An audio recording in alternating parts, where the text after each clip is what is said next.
You won't want to miss this episode on Shift Happens. Our next guest uses her story to inspire and advocate for others. And when I say that she has turned her pain into purpose, she's the epitome of not letting your circumstances dictate your future. Not only is she a 3-time author, but in one of those books, she even details her journey from being a part of the foster care system to living in her car to then getting her Ph.D. She's a speaker, podcaster, wife, mother. The list can go on, but I'd rather let her share herself.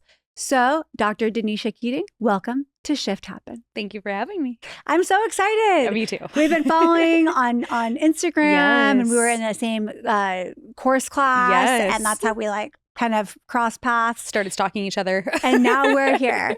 So I'm so honored, and I just want to say I love how open you share about your story so boldly on Instagram or on all social media platforms.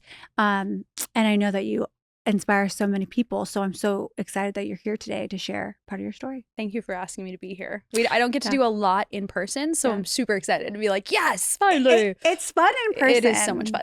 Because then we can feed off each other, and there's more no internet freezing. It's not like, oh wait, the lighting's not good on the Zoom. The sun shifted. Yeah, it really does. It's just not as this. It's different when it's online. Different. It's just different. It is. So I'm thankful that you're here, and I want to just go right in. Let's do it. Get into the nitty gritty of it.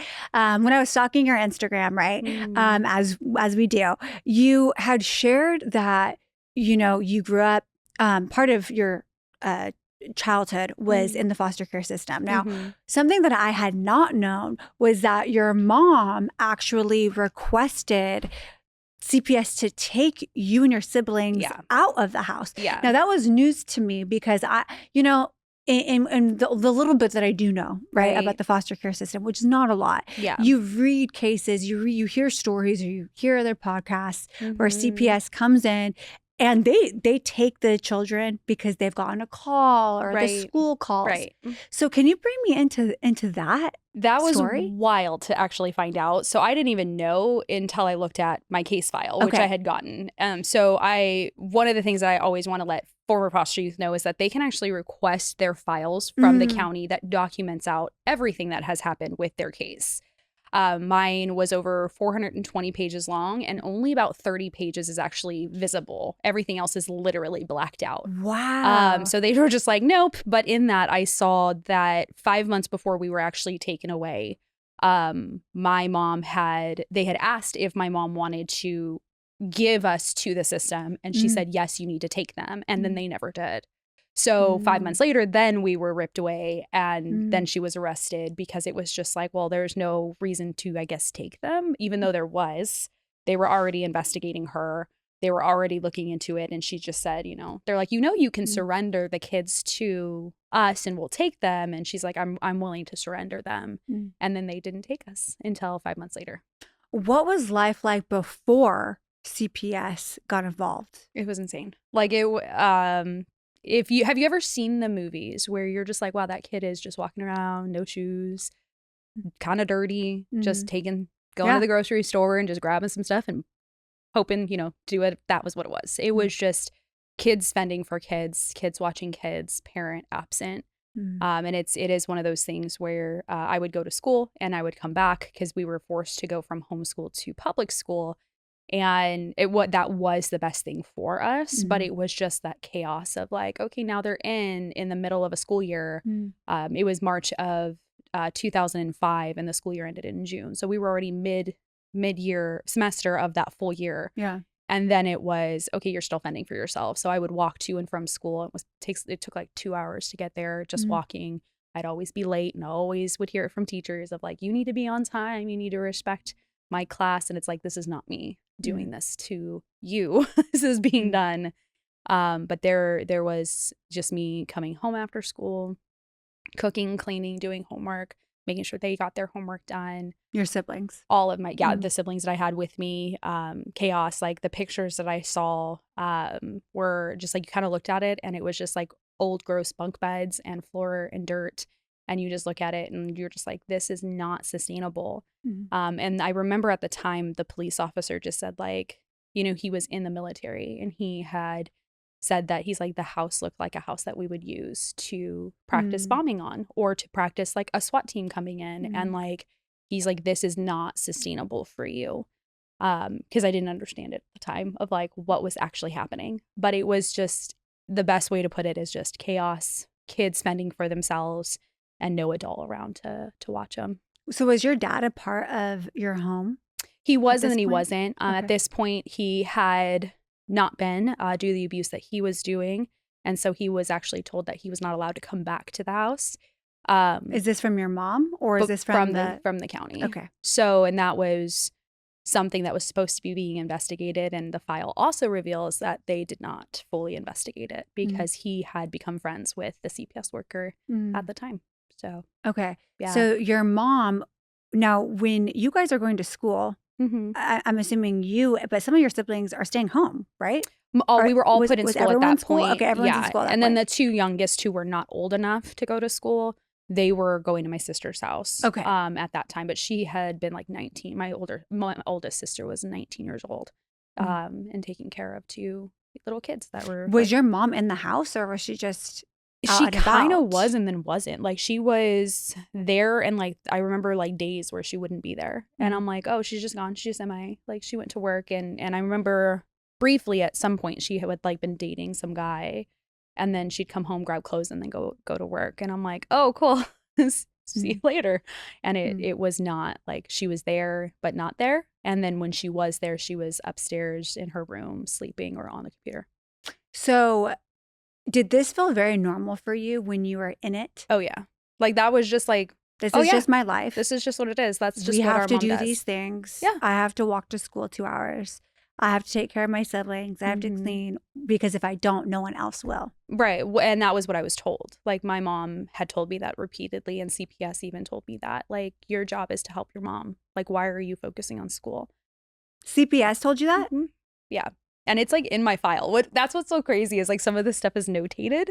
And it was like, Danisha needs to help her mom out more instead of focusing on school. Danisha is gone. Like, when they picked up all of us after that 5 months, they had picked all of us up, and they were just like, oh, here's who lives in the house, but Danisha's always gone at school.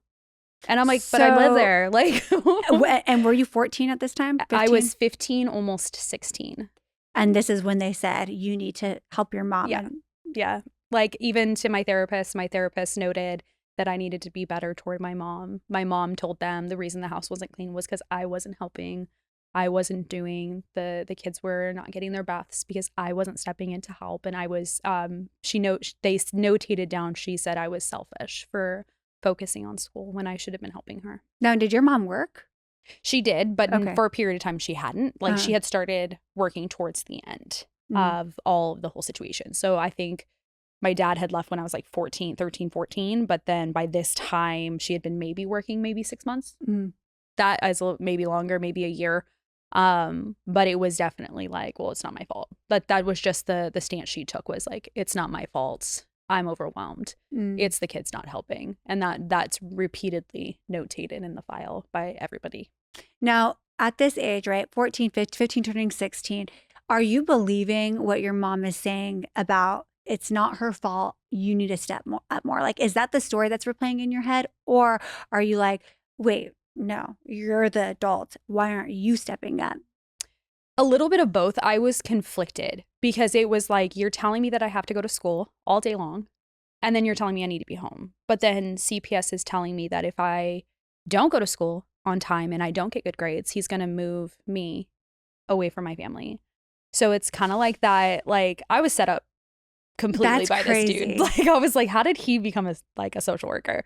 But then it was, you need to help your mom out more. And they would come to, like, CPS and different people that were adults in my life would come to my school and be like, you're being selfish for not going home right after school. And I'm like, I had to do extra work to get caught up. I was 20 units behind in school, which is a whole semester and a half. And they were already failing me that second semester because they're like, you've missed 3 months. Like, how are you going to catch up? So every summer I had a summer school. Every like school semester, I would have a 0 period and a 7 period. So I would go to school from 6 o'clock in the morning till about 6 o'clock at night, and then be yelled and screamed at because I didn't go home by 2:33.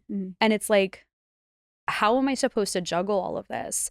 So I was a loudmouth where I was just like, I'm done. Like, I can't do everything. And that also is notated in the file where they're just like, she doesn't want to help. She's not helping. She's not this. She's not that. And I'm like, this was not my responsibility.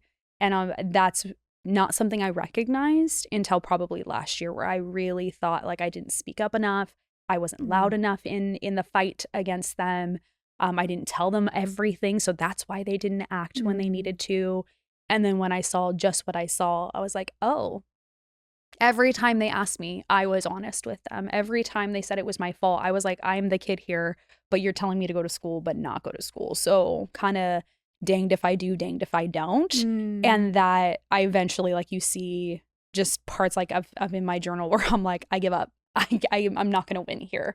So might as well try my best in high school and then get the heck out of here as soon as I can. What was the driving force behind being so academically driven, despite this home life where your mom's not a mom, not a motherly figure? Like, she's not showing up. You have other siblings at home. You're getting yelled at. CPS is involved. There's all these other traumatic events happening, circling you. Was academia an escape for you? It was an escape, but I also kept thinking, like, there's going to be a day that I need to be ready to take my siblings. And that was a huge driving force of just like, you have to get your crap together or else you're not going to be ready and they're not going to trust you to take them. So I kept doing things. I went to community college after high school and then kept working on school. And I kept telling myself, like 15, 16 years old, like, girl, you got to be ready. And in my head, not recognizing like they're not going to give a 15-year-old kids. But in my head, I was like, no, they'll do it. They'll do it because they'll see how hard I'm working because I've been doing it, because I didn't understand the whole age thing at that point. I was just like, this is what I got to do. So you knew, then there was an element then in your head where you were like, we are not being treated okay. Like you did know that. I knew it because but you it were was preparing. Our norm. Yes. Yeah. Like you didn't want that to be your norm. Yeah. It was your norm, but you were like, there's a better life that we could be having. And if I can contribute to that, I will. It was more of like, it's going to sound funny. Like if the parents just get out of the way, we'll be fine. Like we can live here. We can be in this house. Like didn't really understand how like rent and money works. No, for sure. Yeah. But was just like, if they just move out of our way, we got this. Like you can just go live your life. We got each other. We always have. And my mom used to say all the time where she's just like, when you guys all work together, you're a driving force that nobody could touch. But then it was like, I looked at her and I was like, then why don't you get on board with us? And she's just like, oh, and just like stormed off. I'm like, get on board with us. Don't like make it harder. Yeah. But it was that understanding from a very, very young age, probably like 4 or 5, that it was our responsibility to take care of each other. And like we were the parent roles. I mean, at like 8, I was getting up with my siblings and being the one to feed them in the middle of the night, every night. I can relate to parts of your story as far as just feeling like being in the parent role and walking to school. If I, missed the bus, I couldn't ask my stepmom or else I would be in trouble. It's my responsibility. I had to walk as a young girl to and from or to work. And, so I really relate to those parts of your story. Now, when you guys eventually get put into foster care, are you and your siblings separated? Yeah. So there was 8 of us and we were separated between 3 homes. And you could see there was like just a difference between one of the homes. Like one home was my sister with a few of my siblings. The second home was just 2 of my brothers. And then the last home was me and 2 other brothers. But even like just wanting to sit next to my brother on the couch at my foster home, they were like, don't touch him. Like that could be like perceived in a that's what they told me. Way. They're just like, we don't know what your intention is with him. And with I'm like, your brother? Yeah. I was like, I'm not the problem here. But they had like a whole list of rules of things we could and could not do as soon as I got there. In like the first 15 minutes, they walked me through those rules through one of the other foster care kids that were there. And they were just like, she's going to give you the rundown. And I'm like, that's great. So more rules to follow and more rules to get in trouble for. So for me, it was that harder part of like, I wanted to call my other brothers to make sure that they were good. And they would not let me. They were really? Just like, you no, couldn't? We'll have the caseworker ask, and that caseworker could ask. And if they wanted to, and like the CPS worker I had was really bad because he said like, if that foster parent wants you to know, they'll let you know through the CPS worker. And I was like, I just know that they're okay. And he's like, no, I'm not going to tell you. So all of your siblings, you're grouped, right? But yeah. you don't have communication with them. No. And this was when cell phones, like, you paid per text. Yeah. And only had so many minutes.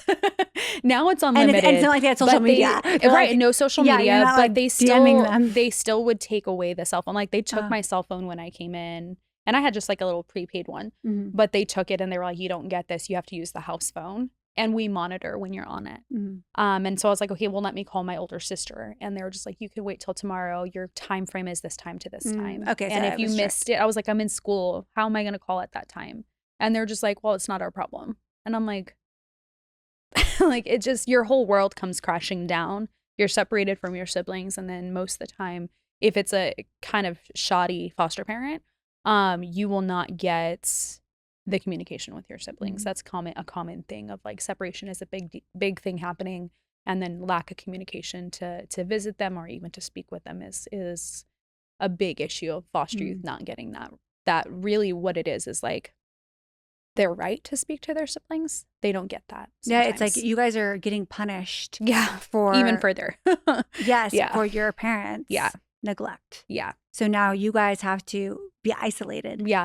Honestly. And it's so sad because research is showing that if you keep the siblings together, they thrive. Even without the parent, like, just keeping siblings together has shown that they thrive in the foster care system as well as after later in life. But by separating them, you're taking away that person that they know. And then you're just like, okay, handle the trauma that comes from not just your abuse, but being taken away. And you're not at an age to understand that what you're going through is actually very damaging to you emotionally, mentally, and physically. And that is wild to me because I'm like, they have said, like, it's better to keep someone in their abuse than to remove them. Wow. And I'm like, crazy. That's insane. Because you're just like, wait, what? Like, I thought we were helping. And it's just like, no, it's actually better to keep them in and, like, mitigate the environment versus to take them out and put them in a foster care. But like if they took them out of that environment but kept them together, they said it would be better. Okay. It would be a lot better to keep your siblings together. Yeah. So that's, I heard that. I was like, that can't be true. And it's true. But since there was 8 of you guys, do you think that was just hard to find a family that was 8? Most places only have so many rooms. Yeah. And there are some people who are fostering to adopt. So they are always looking for people to come in. But these particular foster families knew, like, we were not up for adoption because you have to be eligible for adoption. And that's a whole separate thing. But they were like, oh, we can take 1, we can take 2. But they tried to keep a pair with all of them. Okay. But it was definitely, like, not thought through of who would be the better pair to go with each other. And I was just kind of thrown in there and then told to leave because I wasn't approved by the court to stay in foster care because of my age. You were 15. Yeah, didn't matter. They literally put down in my file, like, they said, like, here, each kid lives at this home, and then it's Danisha, she's always at school. Like, they didn't even want to put down that this is where I lived, even though that's where I lived. They were just like, she's 15, almost 16. She's going to age out soon. So during this time, how young was the youngest? Oh my gosh. So you're 4 or 5, I think. Wow. Or maybe 4. Yeah. So we were ages 15 to 4 at that time. And were you only in that one home from 15 to? Yeah. So one foster home and then in my sister's home for a little bit. Okay. Before I So she's 18. the oldest. She was the oldest. She got out. Okay. Now in the homes, I know you're saying there's a lot of rules. But were they kind? Not mine. My brothers were, and I was really upset. I was like, "How come we didn't get placed with them? Like, they got, like, new jackets. Why did he get the good family haircuts? Because it was okay to get them haircuts. Yeah. Like, they got all brand new clothes. Oh man! And they were like I met them, and that was like they are the sweetest couple ever. And, like, they were very kind to me. But the one I was placed with, they were just like, "Here's the rules." And it was kind of sad because I missed, their dinner time.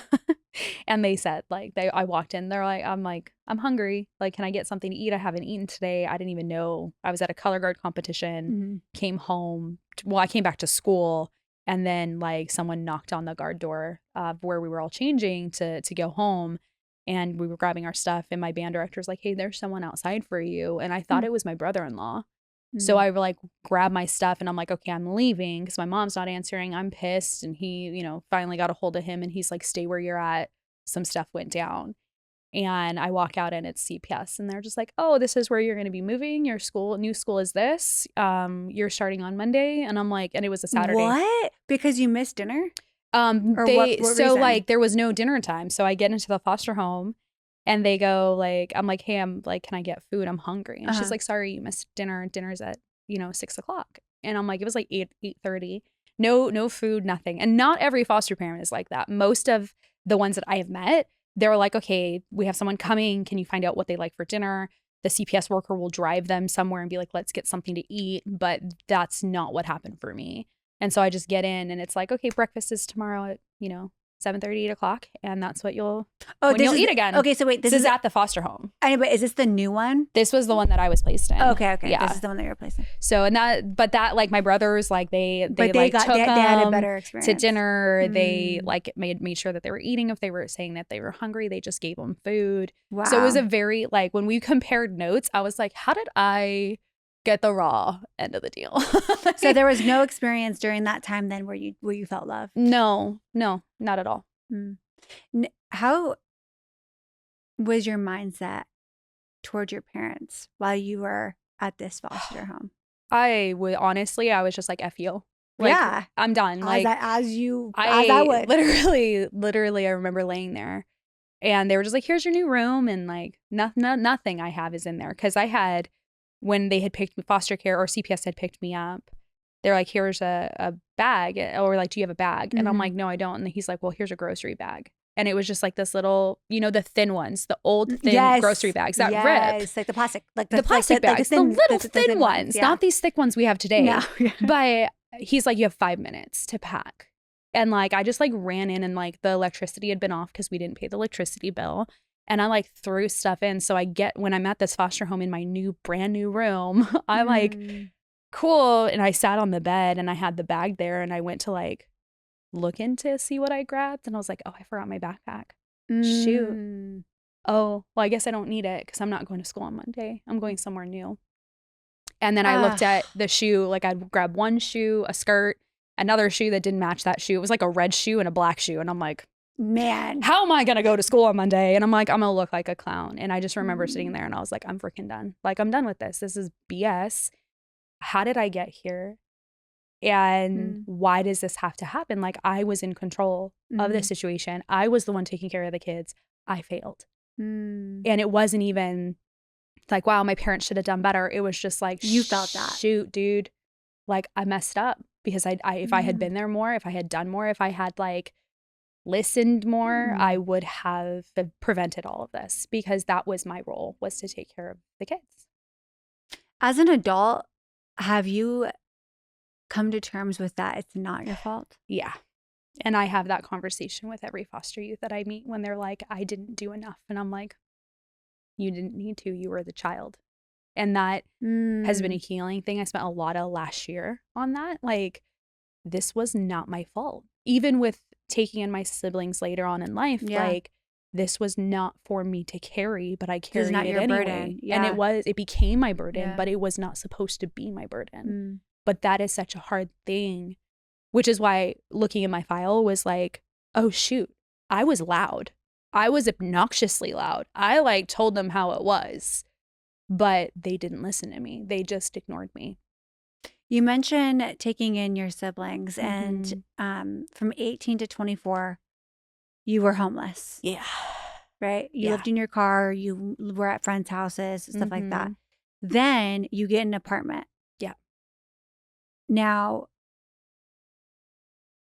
at what point are you bringing your siblings into that apartment? And also, sorry, I'm thinking about it as I'm talking. You're right. So from 18 to 24, where are your siblings? They're still in the foster care system? So they were placed with my dad. So long story short, even though my dad had been found for like sexual abuse allegations and with all of you guys? With me, okay, they still put my siblings back with my dad. And they were just like, oh, it's better than your mom's mental health issues and her depression. So we're going to put that with him. And the DA dropped the case, coming to find out that the reason that they did was because they never did an investigation. So it was like they just pushed it under the rug. Wow. But they were with my dad. And then from 18 to 24, I had over 33 different addresses that I actually registered for with the post office, like change of address. And I bounced around so many more times. Like I can't count. Yeah. I don't know how many couches I was on, but I was on couches. But for a year, I couldn't find a place to stay because it was in the middle of a recession. And so people were like not renting out rooms and apartments were sky high. And so I stayed in my car and just like drove from Starbucks to Starbucks around the city and would park in different places and like outside people's apartments and like making sure I didn't get a ticket. Yeah. And I was just like, this sucks. But I was working. Yeah, what were you doing? Two different jobs. I worked at like different places, but like things like Macy's, Taco Bell, Dairy Queen, like anything. I was a dance instructor, a coach for vocals. Like I did all of it.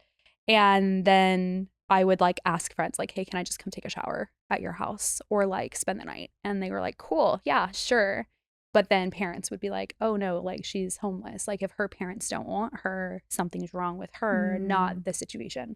And there were several friends who were like, I'm so sorry, but you can't stay here. My mom found out that your parents said that you can't go home and they can't understand that must be a you issue, not a parent issue. And I'm like, yeah, because I think like, and okay, without knowing everything. Right. I'm a mom. And if someone's just like, I'd be like, wait, what's going on? Like what? What shadiness are you up to? Yeah, like I probably would. That probably would be my first thought. But I'm very like happy about this conversation though, because I think it causes us to ask more questions than just to assume and judge. Right. And so yeah, I think that's it's the common comment that I get whenever I share that I was homeless for a year and my parents like would not let me come home. Yeah. And at that time, someone had like one of my friend's moms was like, Danisha, just go apologize to your parents and go home. Wait, but why did they need you to apologize? Because they just assumed that like I got into an argument with them. And I'm like, it's complicated. Like you don't understand. Like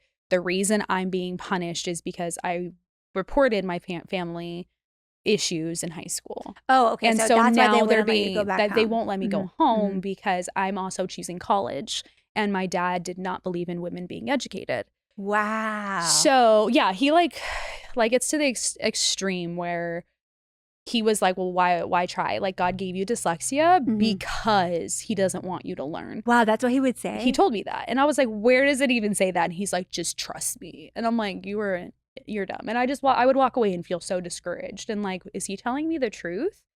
But that does happen. And it's the common comment where I get, like I shared about living in my car and people are literally like, nah, dude, you have to be on drugs. Like, nah, it's like older parents, younger people, just like you must have done something because no parent would do that unless you did something so horrific.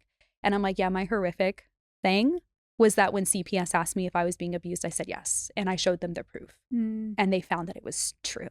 But did you even want to go back to that house? No, but when you're desperate and like, I hear you. I didn't want to sleep in my car. It was so cold. And like, I live in a place where there's like winds. And so just like imagine being in your car when you're on the freeway and you're just like, dang, this wind is going to knock me out. Now park your car somewhere.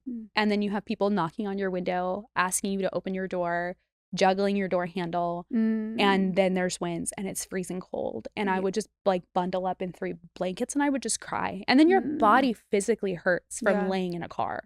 And some people are they've said they're just like, Danisha, it's better than being on the street. And I'm like, cool. Then just not gonna have a conversation. You switch with me. That makes me feel so much better. Thank you. Thank you for that word of encouragement. Yeah, thank you so much. That helped so much in my life. Yeah. Thank you. So you then take in your 5 siblings into this apartment. Did you say it was 500 square feet? 500 square 500 square feet. Yeah. So what did that look like on the day to day? Because I know and I've read, right? I read on Instagram that you were doing everything. You really were their mom. Yeah. School and homework and cooking and all the things. Now, bring us into the day to day. Like, did you also give them responsibilities? Like, did they have like what was that? They was had chores and stuff too. Okay. But so when I was actually living in like a house where I was renting and only girls could rent, and my brother like ran away. And at first he's like, I just want to hang out, and then he's like, I'm moving in. And I was like, you can't. This is a house of all girls. Like that is literally against my rental contract. And so he was telling me what was going on. And I'm like, okay, let's go get an apartment. And so we got in a 1-bedroom, 1-bathroom apartment. And I was like, it's beautiful, big enough for 2 people. We're good. And 2 months later, another brother called, and they were 18 and 19 years old. So I was like, okay, cool. Like, y'all are going to work, but they don't have their GEDs. They don't even have their social security cards or their birth certificates. So we had to do like a whole run around for that. They don't have their high school diplomas because they were being homeschooled. So it was like we had to plan everything out. But then a month later, August, October, November, 3 months later, I get a call, and it's from where my three youngest siblings, who were 12, 14, and 15, they were going to church, and someone called and was like, your sister told us to call you. You need to come get them, because if you don't, CPS is going to get them. And I was like, what the heck is happening? And so I like go down to grab them, and only two are there. And then like I had to like go to where my other brother was, who was 12, and like pick him up with police and all this crazy stuff, and then deal with CPS. So it's like my day-to-day life turned from like just go to school and go to work to like, okay, now you're going to have to go to court 3 times a week to get the guardianship paperwork taken care of. You have CPS coming to the door. You have to get them in school. You have to figure out what's going to happen with my apartment. And like we had only had the apartment for a few months. So it was like, shoot, like, yeah, what do I do? Like, now? do we wait till the lease breaks? And I was just like, hide. Like, do not go outside during the day. Don't go by the office. Like, if anybody asks, you're visiting your sister. Like, we cannot afford to get kicked out of this place right now. And everything I made went back to rent. So it was just like, shoot, dude, like, this is not working. But I would start my day, once I got them into school, I would start my day at 5 o'clock, get them up, get them ready, get them to school by 6. Then I would go to work. Then I would come home, get them from where they were at. 12, 13, and 14. 12, 13, and 14-year-olds. So then we'd come home after school and work, and then they would go to school. And I was working at a restaurant at that point, and it is not conducive to work at a restaurant and get up at 6 o'clock or 5 o'clock in the morning and then stay to work until like 1 or 2 in the morning. So I was like, I gotta leave here and find a different job. So then I started working at a salon through a friend from the church, and I was just like their front desk receptionist. And I was like, sweet, because that's what we have right now. But I would get them, home, and then we would do homework. Sometimes I'd have them walk to the salon, and we would all drive from the salon to home. And then we would do homework, and then I would help the 2 older ones find jobs, get what they need to get going. And it was just like I would go to bed probably at like 1 o'clock in the morning, because then I would be doing school. And it was just, it always felt like, okay, am I good? Like, are we okay? And it just felt crazy and chaotic. Like, I look back at it now and I'm like, yeah, we shouldn't have made it. There was no plausible way for like me to be like, yes, this is going to work. I'm just like shooting into the dark and being like, please freaking work. Please let school work. Please let me get another job. Please let me get a better job. Like, what's going to happen? And it just felt like a lot. Were you really close to your siblings? Like, even though they live there? Yeah. They were in foster care, then they could have come out, and then they're, at one point they were with your dad. Yeah. All this stuff. So, and then they come to live with you. So it was a very strained relationship because my dad wasn't allowing me to be around. So it was almost like I didn't know them. Like, we knew each other, but I only got to see them around the youngers or the older? All 5 of them. So I would only get to see them around Thanksgiving and Christmas. So it was kind of like I was the cousin, but I wasn't. And then it was like them moving in, it was complete strangers, and I was a complete stranger to them. Like, we knew each other. So you guys had to really rebuild your relationship. Yeah.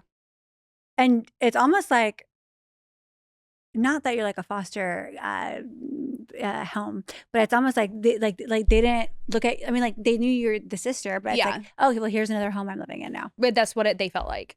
But then like we moved every year because I couldn't keep, like, we needed a bigger space. Obviously you cannot stay in a 1-bedroom, 1-bathroom with 6 people. But we had gotten into like a low income housing, but then that following like it was like 6 months later, I got a better job that would be a little bit better in pay, and we were just above it, and they're like, you can't stay here, so you have to find somewhere else to go. So it was like every year we had to move because my income would change, and then it was so expensive to rent, and it was like people wanted to hike up their rent the following year, so it was really hard to find like someone who just kept it consistent. So they felt like one of my brothers recently told me, he's like, I just wanted stability, so I just left. So he left. Just like got up and left, and I was like, wow. I'm like, glad you're 18. See you later. you're welcome. And I was just like super upset Wow. about it. So he just left and got an apartment on his own, or He what? just moved in with a different family member, but he was just like, I don't want to be around you. And like, he never explained. He just like was just gone. And so Did I'm that like, what hurt the you? hell? Like, yeah. Cause he just didn't have an answer. And then I'm like, well, And you're trying to do everything you can. yeah. And we had just gotten like, I just told him, I said, I wish you told me sooner because we just got a 4-bedroom house. And like, I did that with you in mind. And we would have been way closer to like the school. There was another opportunity to have a 3-bedroom, but you didn't tell me. And he's like, I didn't know how. And I'm like, now I'm like, oh, okay, I get that. But then I was just like, shoot, I could have literally found a place for $500 cheaper. And I did this 4-bedroom. So he had a room. So it just became a spare bedroom. I was like, what is happening? So what about your other siblings? Were you, and like even today, like how are your relationship? We're with rebuilding. So 7 siblings. With all siblings, I'm rebuilding because there were so many lies that were told in all of that craziness, and even before that, they've come, like a few of them have come back to me and then just like, hey, did this happen? And I'm like, well, not like that. And they're like, oh shoot, like that's crazy, this is what I remember, or this is what I was told. But Christmas like is always super hard for me, but this last Christmas, like my home became a home where like almost all my siblings came to. Wow, I love that. And like I looked around and I was like, 5 years ago my home was empty, and like they didn't even want to come in. They didn't want anything to do with me. They didn't? No, we could, because they felt like they were just like, who's this, biatch? She's coming in here telling us what to do. And my little sister told me, she's like, dude, I treated you like crap because you were like giving me structure and I didn't ever have that before. Foreign. It was so foreign. But like to her. I thought it was like you trying to control me. And so it was like I had to like shut my mouth for 5 years. And I even to this day, like I will never say like, I know, like I was just like, look, but because I do understand. Like there was a lot of craziness happening. There was a lot of things that they had to filter through, but then they had to see it by themselves. I was 24 years old, taking in 5 kids who were 12 to 19. And that's a lot. Like now you add in like hormones and their life and their stress and their jobs and then them not having a whole family. And it was just like, oh yeah, so they are going to feel the ways that they feel. But this was the first Christmas that I just like looked around in my living room and I'm like, I would have never, even my husband said it. He's like, I know 5 years ago you wept for this moment and you cried and prayed for this. And he's like, how are you doing? And I like took a video because I was like, I need proof that they don't hate me, but also like this is a God moment of redemption. But it took them filtering through what they're feeling from what happened to them. So now, I became what we call in my family the sis mom, the sister mom, the person who is the sister but is forced to be the parent. And so that role shifted and I didn't get to be the sister. I was the mom figure. But people were twisting that at the time and being like, oh, she's trying to be your mom. She just wants it for like to tell her friends that she's the mom. Like that's why why she stepped in, and she doesn't really care. She just stepped in because she just wants people to pay attention to her to take that. And I'm like, no, it had nothing to do with that. You made it, your life was so much harder. Yeah. Because you, but that's when you're 16, 15, 12 and someone tells you that, you're just like, dang, so you're not doing this for me? Like you don't really love me, you're just doing So I was like, oh, I understand. Like I didn't know people were telling you that. I'm really sorry. That was not okay for them to say that. Do they have a relationship with, or do any of you guys have a relationship with your mom and dad? None of us have a relationship with my dad. He's in places where we can't tell where he is. But my mom, I don't think there's a relationship so much of just like, hi, how are you? Cool, have a great day. But that's like totally up to them and they're allowed to do whatever they want. But for me, I do not have a relationship with her. Just based off like recent communication, it was like, oh, okay, you're still justifying why you did what you did and excusing it, that it was okay, based off of you going through trauma as a child. Alexis here. Don't skip past me just yet. If you love what you're hearing from Shift Happens, don't forget to subscribe, rate, and review so we can continue sharing stories of impact. Thank you. And now back to another powerful story. Now, you mentioned that a friend in church like gave you advice or told you that, gosh, what was it? it was in our conversation. You were like, a friend in church, I don't know if it was like a job or if it was a apartment or something like that. But I want to talk about, how was your faith during all of this? And like, how did you even become a Christian? Because I could bet that when you're experiencing all of this, you're like, if there's a God, screw this God, because this is what I'm going through. So it is God. It is all God, because we were a Christian, and I put in air quotes, family. We went to church every Sunday. My parents volunteered. Really? They gave the public persona that we were really, my parents were so good. They were good people. And then behind closed doors, there was a lot of spiritual abuse happening. And even to the point of just like,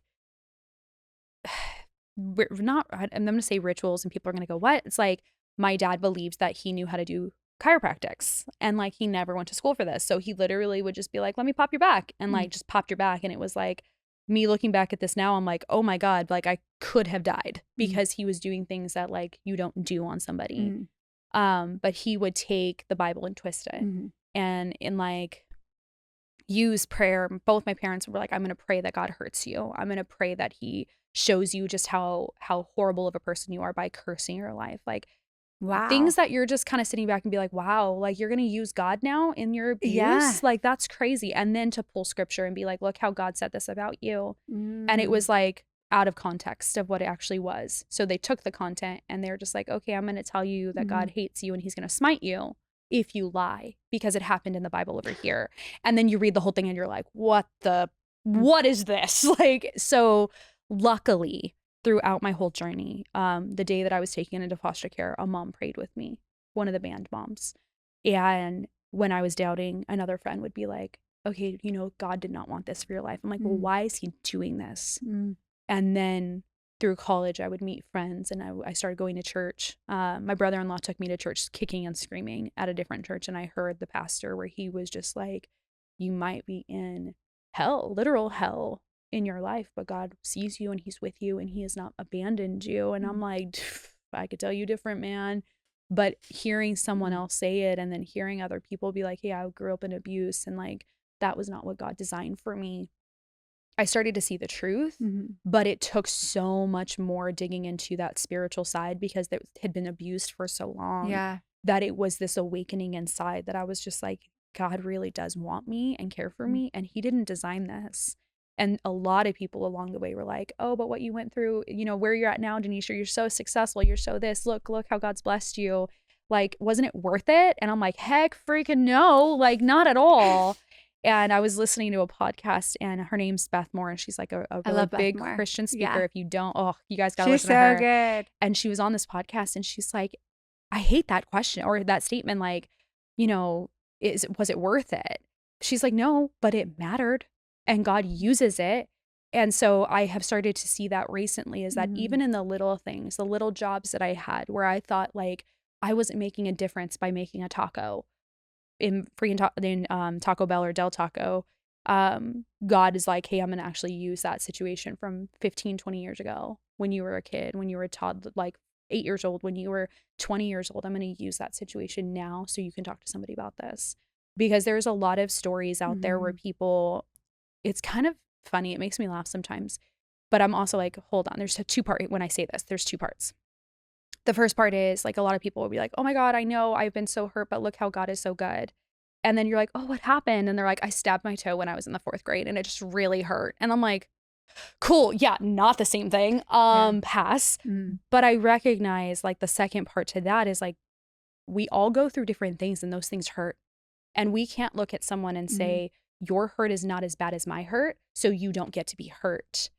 But we do not want to make it the same thing. So no, you losing a puppy, sad as that is, it is not the same thing as my family being torn apart. It is different. It is a different kind of hurt, but there's no relation to each other. Yes. But you are still allowed to feel that pain. Yes. But please do not sit with me. Yeah. And don't say it's the same.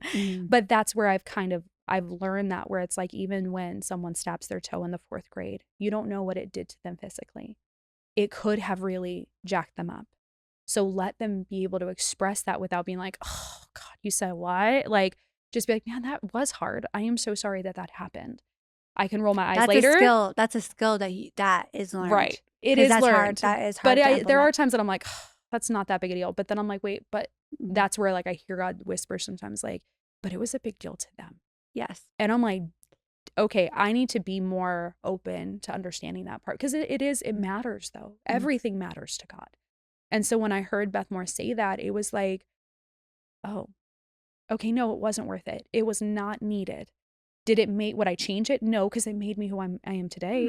But every little thing mattered to God. And he has seen all of it, even the things I can't remember and the things that I can't see in my file or the things that people said about me that I have no idea what they said. God looks at that and he's like, every part of this, I will redeem. I will take back and I will make into what it is for his glory. But it is hard to sit in the crazy chaos and hurt and pain and be like, yes, Lord, use this. It's just like sometimes you're like, what game plan do we have here?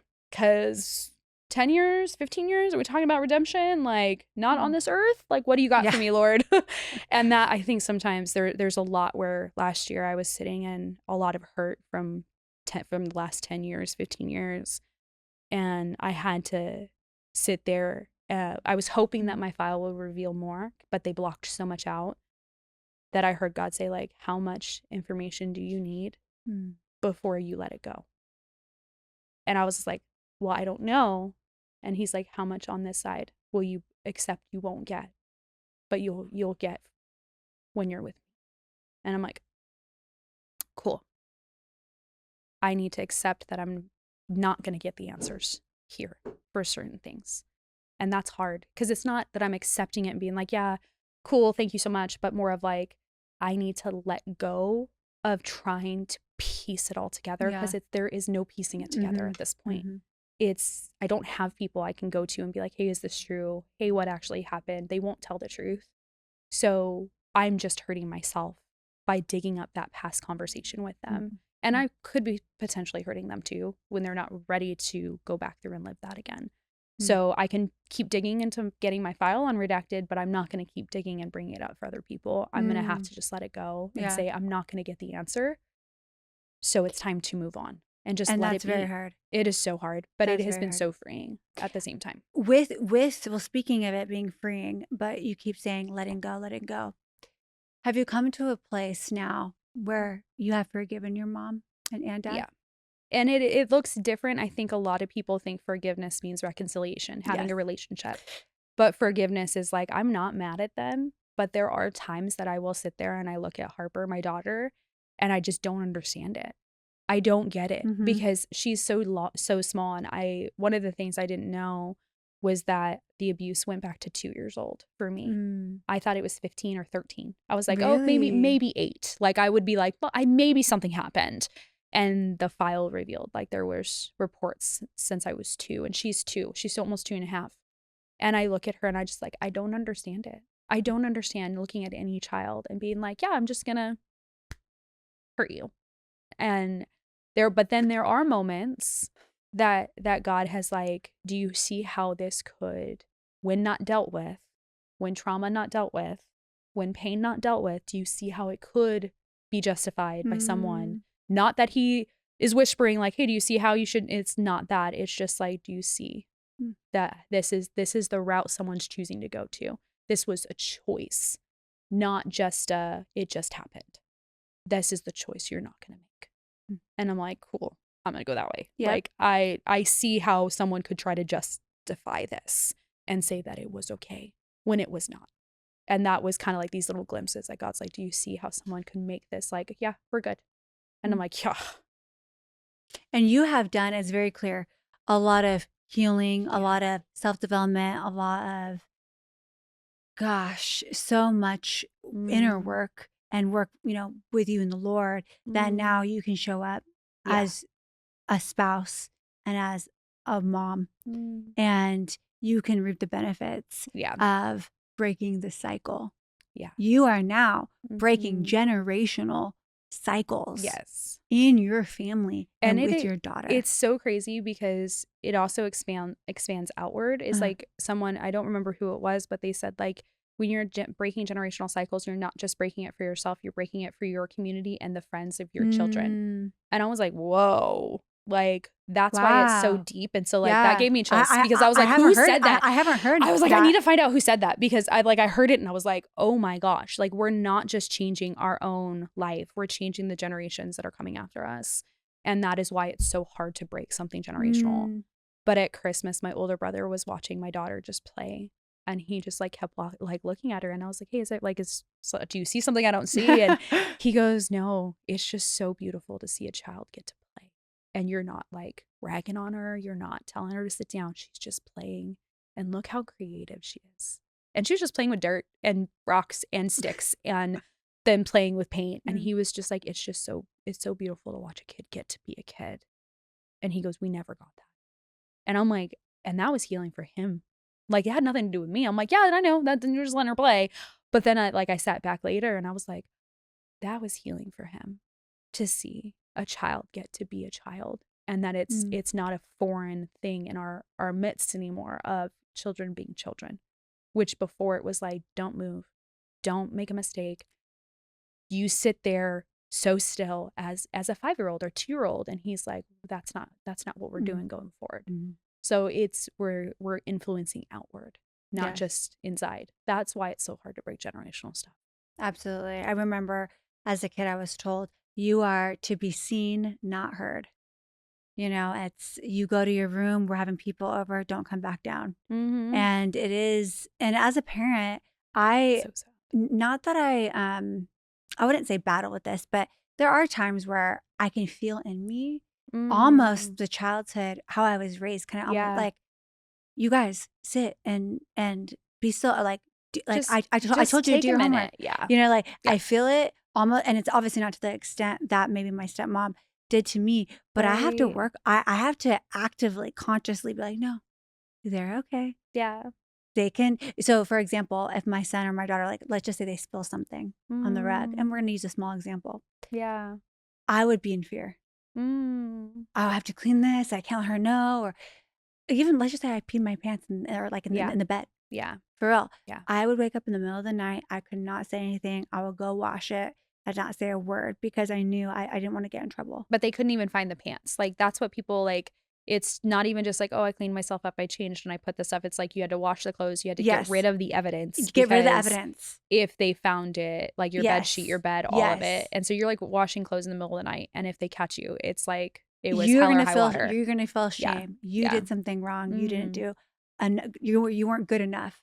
And so when I see my kids do a small thing, like I'm so gracious. And you know, I live a life where I do like I like to have my house look nice. And there's nothing wrong with that. I'm into design, right? I do not care if my kids spill or mess.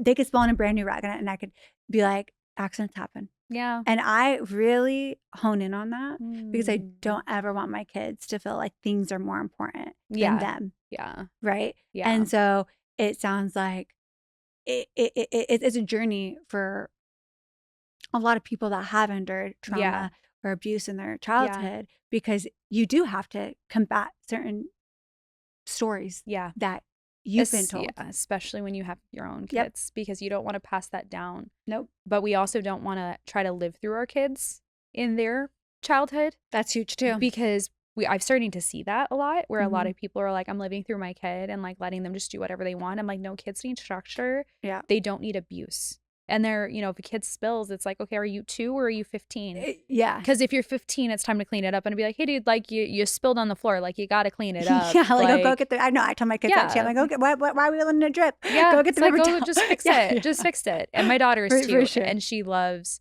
like, she doesn't love to apologize. She apologizes a lot. She learned it at like 1. That was like one of her first phrases. She's like, sorry. And she always puts her hand behind her like this. And that's how we know she's apologizing is because it's here.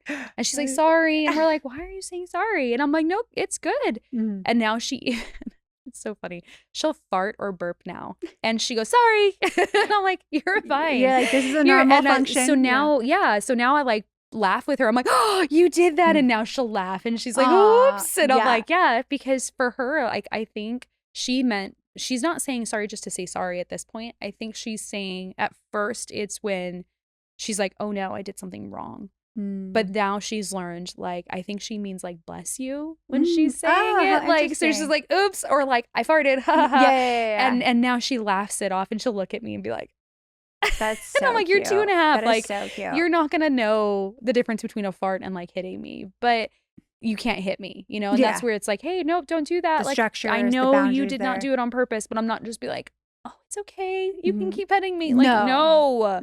Like, sorry, not cool. But we're gonna lose our cool. We're not perfect. We're gonna make mistakes, and we need to know that that doesn't disqualify us as a parent. But we do need to provide that structure for our children, because we can't just be like, oh, they're trauma, or they just don't know. Like, that's how they learn. But we don't need to go over the top the way that our families did. Absolutely. Yeah. You, and I mentioned in the intro, you are the epitome of using your pain for purpose. And I want to wrap up and ask you, what advice would you give to someone listening that may be struggling to turn their pain into purpose? I think this is going to probably contradict everything everybody says. You need to give it time. You need to work on it. You need to work on the pain. You need to go to counseling. You need to find what's going to work for you, because you do not want to be 35 trying to deal with it for the first time.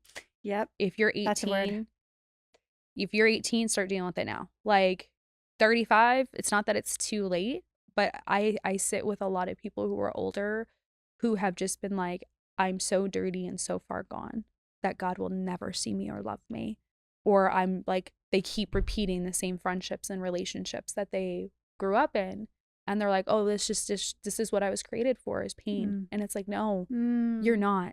But if you want to start dealing with it, like, it is never too late. You're never too old to deal with it, but you don't have to hold it silent for 50 years and hope it's going to get better, because it won't. And that, like, you need to start working on it. And most people would just be like, just start talking and sharing. And I'm like, don't just trust every single person that comes into your life. Be very mindful who you tell your stuff to, because I have watched people use it for social media after having a conversation with someone. I've watched people take that person's story and tell everybody around them, and that person did not want everybody knowing. So it's very, very mindful with who you tell the things to, but be willing to work on it now. Don't wait. Don't push it off. It's not going to get better. It's actually going to get worse. And we see that there will be an explosion at some point. You can't put pressure in a bottle without the bottle exploding at some point. So we need to start working on it and working to dig in it, because it can turn from pain to purpose, but it's going to be hecka painful until it starts turning into purpose. Absolutely. That's the worst. I hate it, but it's worth it. Like, but it takes time, 10, 15, 20 years. I know some people still working on it, and they're in their 70s, and they're like, yeah, I've worked on it here, like, as I go. And it's painful, and they're making differences, and they have beautiful lives, but they go, but it still hurts sometimes. And that's okay. And that's real, and that's true, and that is okay. And I think that on the journey of navigating pain and grief, purpose doesn't have to be the end all, like, you're healed. Yeah. And now I found my purpose. That's not what we're saying here either. It's as you are healing. Right. It's a process, just like forgiveness, right? Yes. It's a day by day. There's purpose in that. Yeah. And so there's something to keep in mind is it a did you stub your toe kind of pain, or is it a generational thing that you're breaking? Because if it's generational, it's going to be lifelong. And I think the hardest thing for me is that when I have had moments of anxiety and panic come back up, I'm like, man, I didn't heal enough. Man, this is kicking me in the butt again. Like, why am I going back down this road? Like, we've been here before. We've worked so hard to get here. And I've noticed that healing is just as much layered as pain is. So is it a generational thing that you're breaking? That's layered. That's not just you. That's the generations that didn't deal with it before you. So that's going to take time. Only the good Lord can fix that one. But it is that thing where it's like, you might be faced with that anxiety, depression, and panic again. You might be faced with those anger issues again. But this is a moment for you to say, okay, this is a healing layer that if I want to actually heal this pain, that I have to dig into it differently. I have to dig into it deeper. So God will take you through those deepers to get that freedom. And that is something that we can sit here and do layer by layer. over time and then just stop working on it, or we can keep going and saying, you know what, there's deeper stuff that needs to be healed, because it is generational, not just a one-off hurt that absolutely happens. Thank you for that. I think you're very wise. I loved our conversation. Thank you. I loved how open you share, and I know that the people listening are really going to glean so much. I did. I was like hanging on every word. So I really, really appreciate your time. Thanks so much for having me. Thank you for listening to Shift Happens. You are the reason I started this podcast. I hope it finds the ears and hearts of those who need it, so that you know your voice matters and you are reminded that someone needs to hear your story. As always, be sure to subscribe so you don't miss an episode. And I'll see you next week.